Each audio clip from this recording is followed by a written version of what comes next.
For 1,200 years, Spain's pilgrimage path, the Camino de Santiago, has attracted hundreds of thousands of pilgrims every year. It starts in the south of France, and then you travel west all across northern Spain on foot for 500 miles. In the past, it was mostly about spiritual penance. Today, it's more about an inner journey to find answers, maybe to questions you didn't know you had. Veteran filmmaker Lydia B. Smith not only walked the Camino, she went back to make a film about it. The film profiles 6 pilgrims from various countries walking the Camino for very different reasons.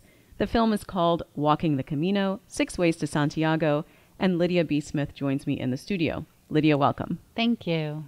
So you walked the Camino yourself. I did. Why did you do it? You know, I found myself, I was in a transition phase. I had been engaged to be married and it wasn't the right fit. And I found myself in between jobs, relationships, and homes. And, you know, to be honest, I did spend a month or 2 feeling sorry for myself, not having those things. And then one day it just sort of occurred to me, I need to take advantage of not having those things and take advantage of the freedom I had. And I had lived in Spain for 6 years, so I always kind of knew about the Camino. And it just popped in my head one day, I need to go do the Camino. And so within a couple months, I was walking. And so did everything click for you on the Camino? Well, I mean, it was a great learning experience and I loved it. And I had no intention of doing a film whatsoever. I had independently produced and directed a film years before and swore I would never, ever do it again. And as I was walking, there was one guy in particular that found out I was a filmmaker and said, oh, you've got to do a film on the Camino. And I was always like, no, absolutely not, under no circumstances. And that was actually for 2 reasons. One was the financing, since I had independently done one and I knew it would be tough to get the money. And because everything else I had done, I'd had the backing of a studio or a production company or a TV station. And then the second reason I was really hesitant was, for me, the Camino was so sacred and so magical.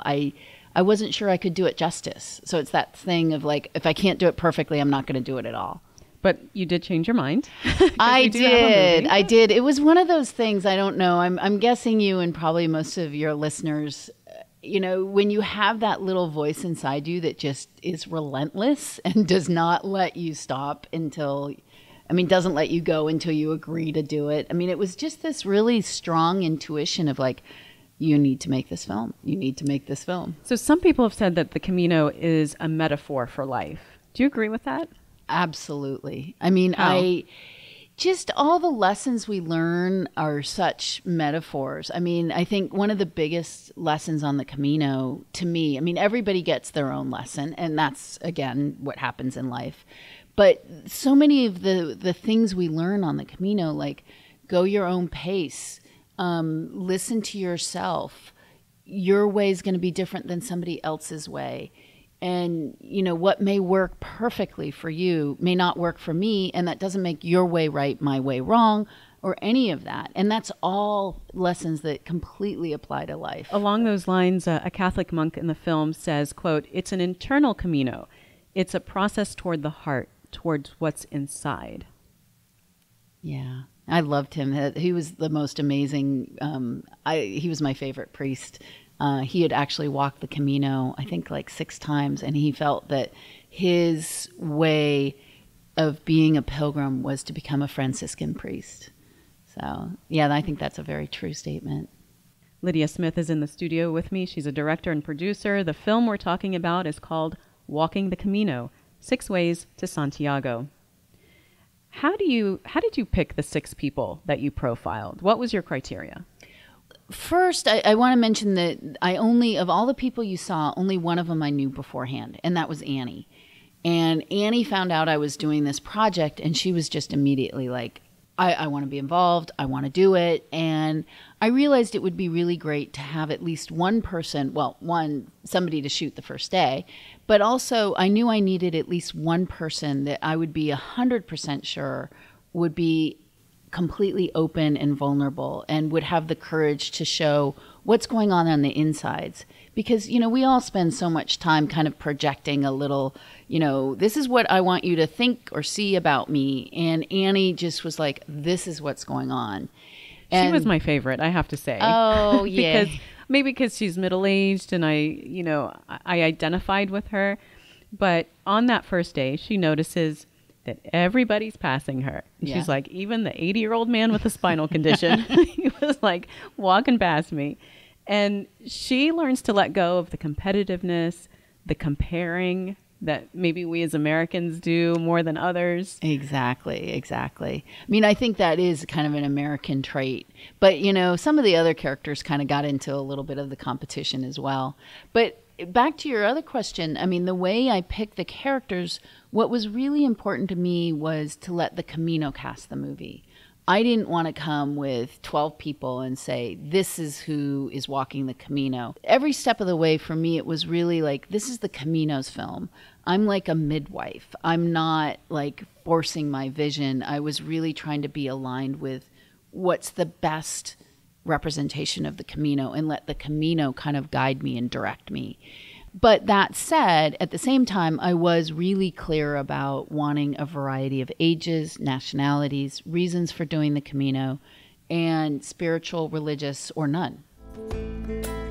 I feel like my body's strong and I can do this, but everybody is passing me. Everybody is passing me. And then this Italian man that I had talked to last night, I'm not exaggerating, he's about 80.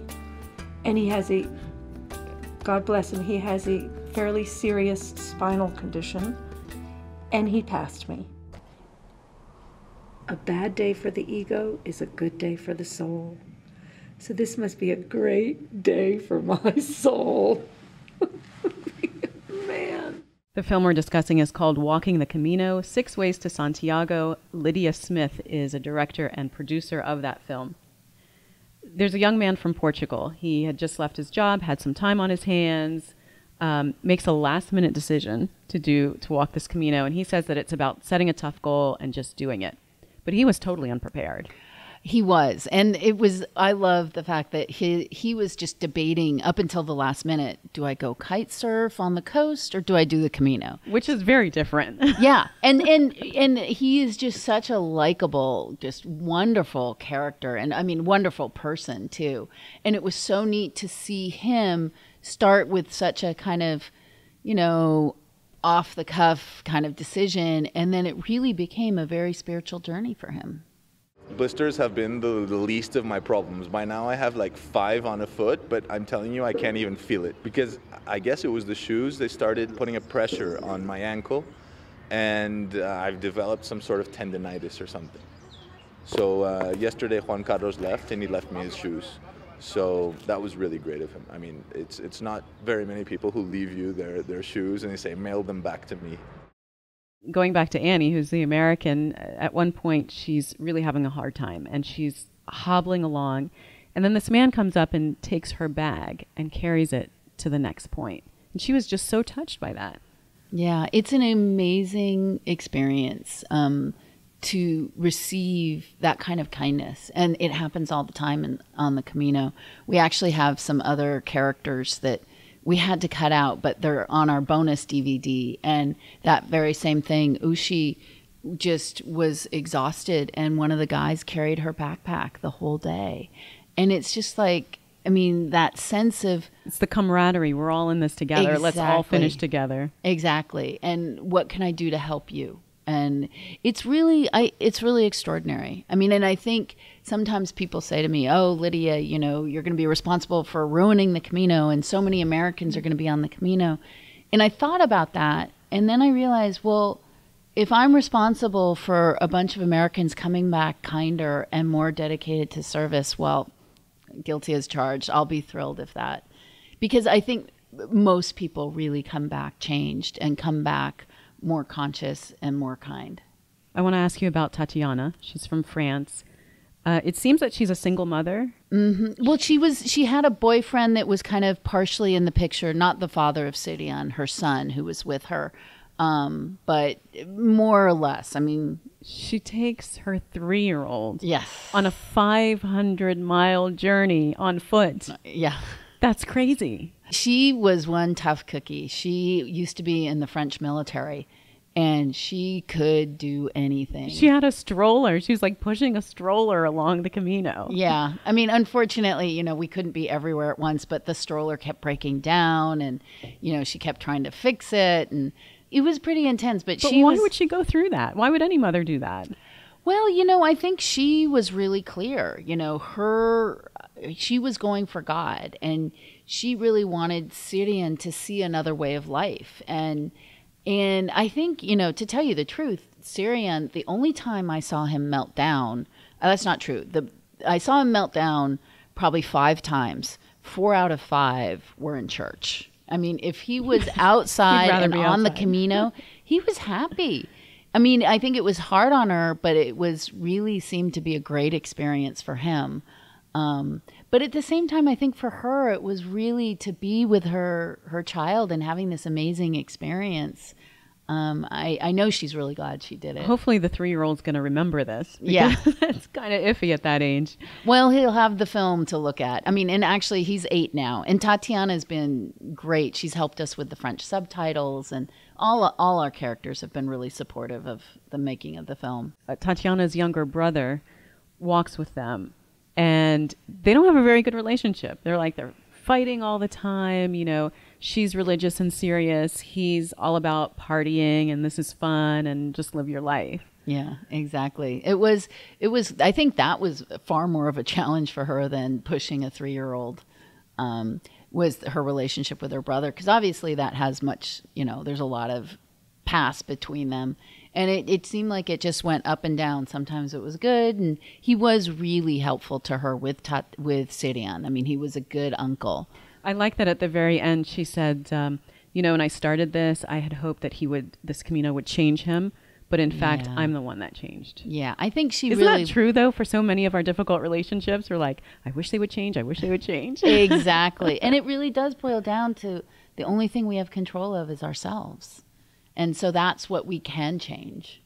Révolution, Che Guevara! Che Guevara!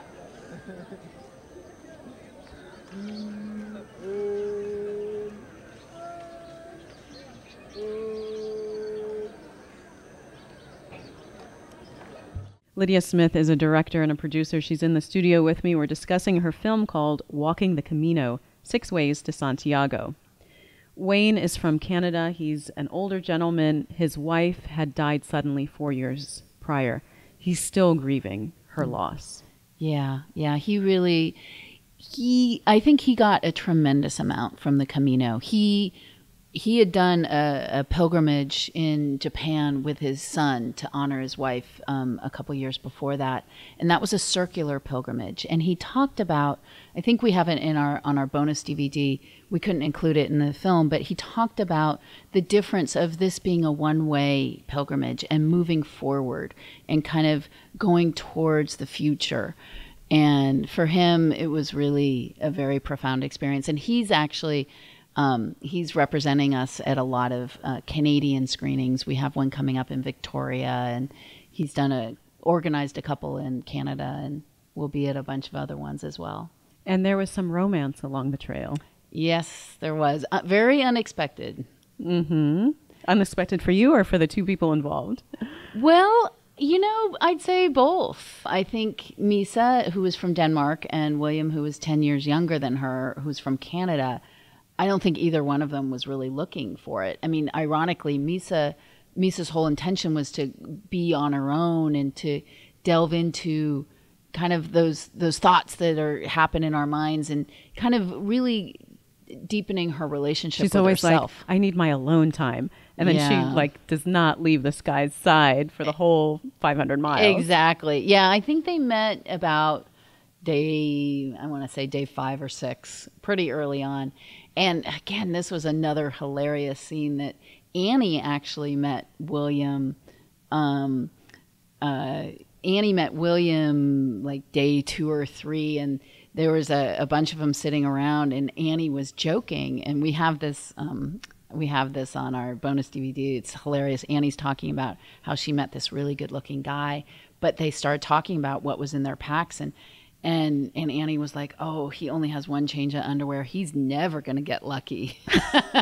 And then lo and behold, like, a couple days later, I think it took a long time with him and Misa, and Misa was, I think, very reluctant to get involved, and then she was kind of reluctant to tell us.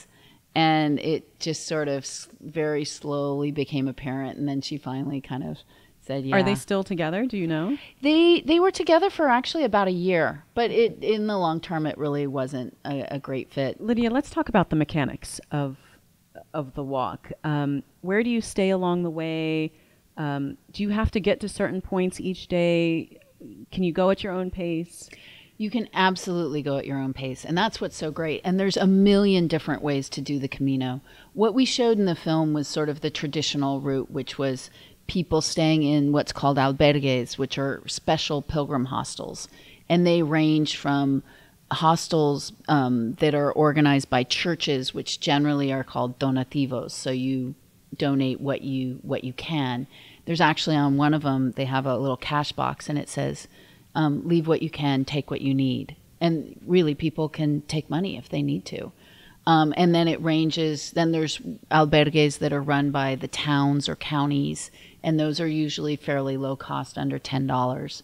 And then there's private ones that, are 10 to 12 euros. But there's also a huge range of private accommodations as well. And you can do the Camino on your own. You can do it with a semi-guided tour, a total full-on guided tour.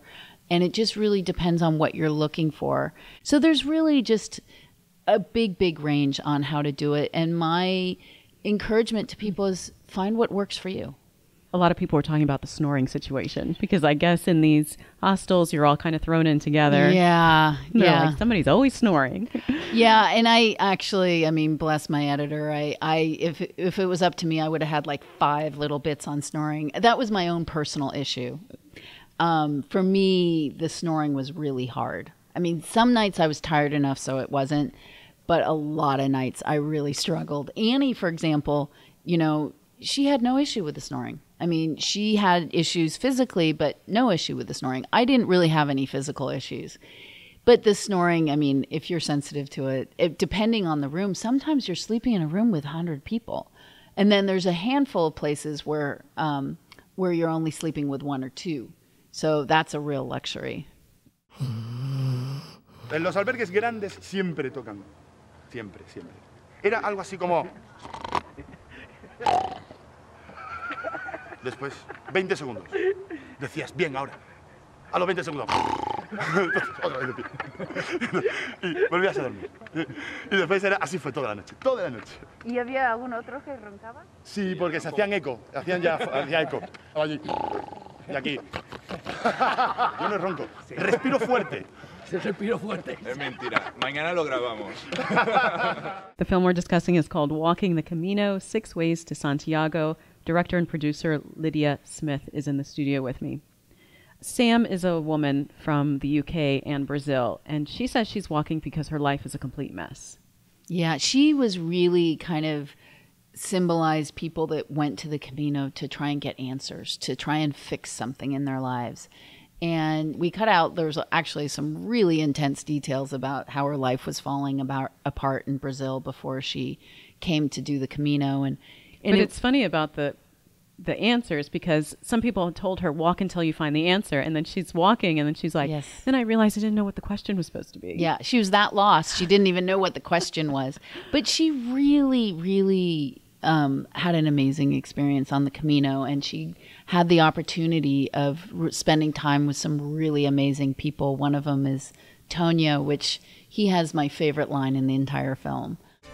When I first started, I was just walking, and people said to me, you will find the answer. And then I realized that I didn't have the question. Yo creo que tenemos todas las respuestas en la cabeza, pero no damos tiempo a que se nos digan, a que se nos revelen. Sí. She said that, everything's fine when I'm walking, but I can't keep walking forever. Yeah. At one point, we have to stop this comes to an end and we have to go back to our lives. Yeah. And I think it's about taking the lessons from the Camino and bringing them back into our lives. And I know for me, ever since, I mean, I always liked to walk before the Camino, but now I'm almost obsessed with it. And it's really a way for me to get grounded with myself and get exercise. And it's just so much of a saner way to live, rather than constantly in our cars and rushing from one place to the other. To walk to the post office, to walk to the store is just so But isn't great. this a luxury for very few people, that they can take a month and a half off and just walk for 500 miles? It most definitely is. And that said, I mean, people in Europe will go and they'll just do 10 days. I mean, I think it's, for us coming from the States, it's so far away that most people go and they do the whole thing. But a lot of Spaniards will just go for 10 days. And it's a very inexpensive way to travel, for sure, because of these albergues. And many of the albergues have kitchens, so you can cook your own food.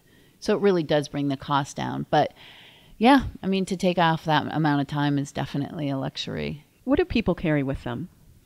Pretty much, I mean, most people, I wouldn't say all, but I know I did. I sent back 2 packages. Most people kind of get on and then realize, wow, I don't need this. And they either ditch it or they send it back or they send it on to Santiago. Generally speaking, 1 change of clothes. I mean, you have your walking clothes. That's it for a month. Yeah, yeah. And you just walk and you wash your clothes in the evening and then they dry and then you put them back on the next day. And what about a sleeping bag, or you don't really need that? You know, it depends what time of year you're going. I mean, I would always bring at least a sleeping bag liner. Most albergues have blankets, but not all of them. Personally, my preference would be to always bring a sleeping bag, but to each his own. I mean, for me, like I said, I mean, the physical and the pack was not really too much of an issue for me. So losing, 7 ounces was... It's kind of metaphorical, isn't it? Where you start with all this baggage and then you kind of lose it along the way, huh? Exactly. And, those lines about it's symbolic of our fears of the more we carry, it's like, well, just in case this happens and just in case I get sunburn and just in case I get a snake bite. Yeah. Yeah, exactly. One woman said, and this was a really nice quote, she said, "The mask disappears and you become yourself." And that was a revelation for Sam as well, because she said, when I wake up, I have to do this to my hair and do all this makeup. And here I haven't showered and I feel more beautiful. Yeah. I loved that bit about, her really coming to terms with herself and not having to put on so much makeup and present, this is who I am, instead of really just being able to be open and say, this is who I am. So how did the pilgrims feel as they knew that the journey was coming to an end? They were getting closer to Santiago. I think it was a range. I mean, I think most of them were sad it was ending, but a lot of them were kind of excited to accomplish it. And many of them went on to Finisterre. That's the bones of St. James are said to be buried underneath the Cathedral of Santiago de Compostela. But traditionally, in the Middle Ages, the pilgrims would go all the way to the sea and they'd get their shell from the sea. And that was sort of their proof that they had already gotten to the ocean. So many pilgrims go to Finisterre and to Muxía, which I just did recently. We did another fundraising tour and it is gorgeous. So if people have time, it's a really great thing to do. Did you meet anybody on the Camino at any point that was not changed by it? I've probably met thousands and thousands of people. I mean, I've been working on this film for almost 6 years. And I had one person at a fundraiser once say, it wasn't that big of a deal. So it's really quite amazing. I mean, it's really been just one person that didn't absolutely love it and say it was amazing. I mean, he liked it, but he was like, it didn't change me, and I don't have any issues, and I didn't really need to fix anything. So what's your big intention with this film? It's not so much to show us, look how beautiful northern Spain is and you guys should really visit. No, I was really clear about my intention, and that was one of the things about the film was I wanted to make sure I set my intention and then kind of let the Camino come forth. And my intention was the greatest good for the greatest number of people, to really try and bring the Camino to people so that they come and watch the film. They don't need to go to Spain to do the Camino. I mean, for some people, that is their path. But by no means am I trying to say everybody should go do the Camino. What my intention is really to inspire people to live the life that they're meant to live, to pursue their dreams, to become more aligned with who they really are and what their heart's desires are. And, you know, for each and every person, how that's going to manifest is different. And I do a thing in screenings where I ask people before the movie starts, I say, how many people are interested in doing the Camino? And then afterwards, and sometimes that number goes down. And I was saying, to me, that's just as much of a success. Because if you've gotten clearer about your path, great. I don't care what your path is. I just care that you're on it and that you're living your life's purpose. Cuando llegas a la cumbre de la montaña y ves el valle ahí abajo, ¿no? Eres pequeño, pero eres parte de todo eso. Y la comunión es tan intensa que ya no vuelves a ser nunca el mismo. The film is Walking the Camino, 6 Ways to Santiago. Lydia Smith is a director and producer of that film. Lydia, thanks so much for being on the program. Oh, thanks for having me.